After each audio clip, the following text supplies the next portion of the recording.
I've known since my early teens that my mental health was unstable. When I was 13, I had poor self-esteem and thoughts of ending, but I brushed them off because I believed you could only be depressed when you self-harm. I struggled for years with how I was treated by boys, and I ended up going to an all-girls school where I made friends who understood and supported what I was going through.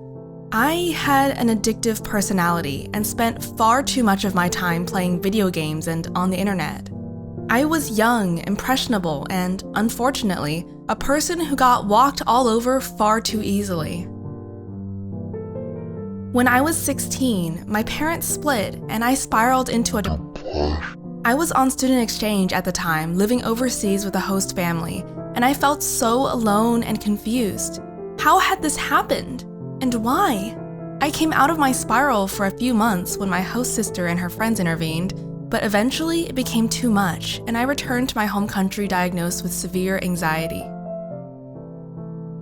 It continued to get worse as the years went on, and when I turned 18, I began drinking.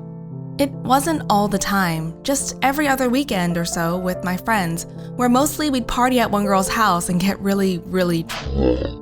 I don't remember a lot of those times, but I remember loving spending time with my friends. Luckily, I was able to move back in with my mother and sister. My family, including my brother and my dad, had always been supportive, but I felt so alone and angry and depressed all the time. I began seeing a psychiatrist and found a game series I still love to this day that helped me get through the post-breakup, but unfortunately, it didn't get better. My ex had left a very expensive bottle of whiskey at my mom's from when we lived with her, and I drank all of it alone at night while playing my new favorite game series. I was riveted. I had found a way to numb the constant pain and sadness I couldn't stop feeling, and I drank the entire bottle within a few days. I remembered getting really drunk on my birthday with my ex and how mad he had been when I'd gotten sick, but now I didn't feel bad about it anymore. When I drank, I didn't feel bad about anything. It was soothing and made me feel good for a while. It became an obsession. My parents were okay with us having a drink once in a while like others our ages, but I began to hide it. I would walk to the bottle shop while my mom was at work and buy 2 bottles of their cheapest wine. I was very thin, so it didn't take long to get drunk. And it continued. I somehow managed to hide it from my family until I moved back to where my brother and dad lived, and I left all my empty alcohol bottles in my room. This was when my family began to become concerned with my drinking. Devastation hit my life. My beloved cat, who I'd had for over a year and moved everywhere with me, grew sick and died within 24 hours. If I had been broken before, I was shattered now. I remember crying for 2 days afterward, the devastating numbness taking over me again. Mom sent my sister's cats to live with me, and my roommate got me a kitten for my birthday, but nothing filled the void my small ginger fur baby had left behind. It was then I began drinking heavily again. It was easy to. My roommate didn't notice at first, and I didn't spend every night with my boyfriend. Then I got looking after my friend's kids one day, and though she loved me very much, she didn't trust me after that. I was drinking more and more, and drinking heavier stuff too. I moved back in with my mom and tried to continue my drinking in secret.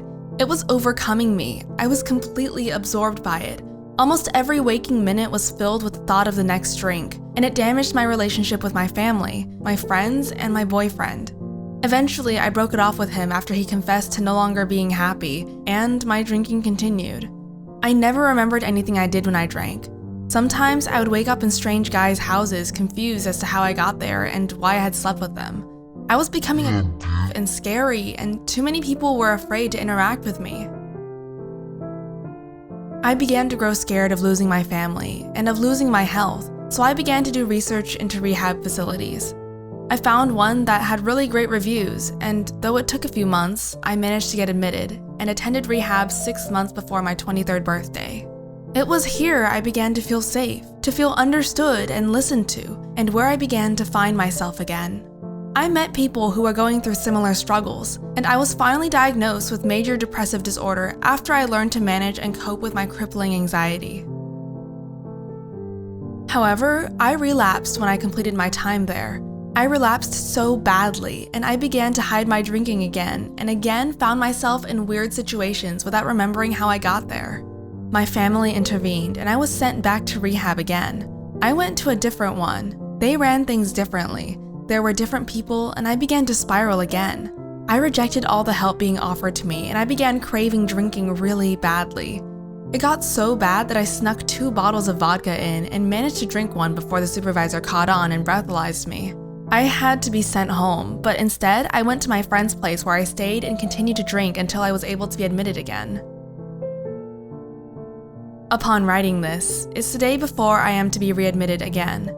I rejected help for so long due to negativity in relationships and with friends and issues at school throughout my childhood. But despite everything I did, every bad thing I must have said or did, my family and the few friends I now have stuck by me through it. I recently told my host family what's happening, and though they are a bit confused about it, they are supportive as well. I have no idea what the future will bring, as I intend to stay in rehab a lot longer than the first time. I still struggle with depression and anxiety, but I now know that I have so many people around me who are willing to support me and love me throughout my recovery. I may have lost a lot of people through this, but in doing so, I realized who was actually there for me, and I don't intend to let any of them down again. But most of all, I don't intend to let myself down again. Sometimes things may seem completely hopeless, but there's always light at the end of the tunnel. Keep trying and working and loving yourself. Everything will be alright in the end. If it is not alright, then it is not yet the end.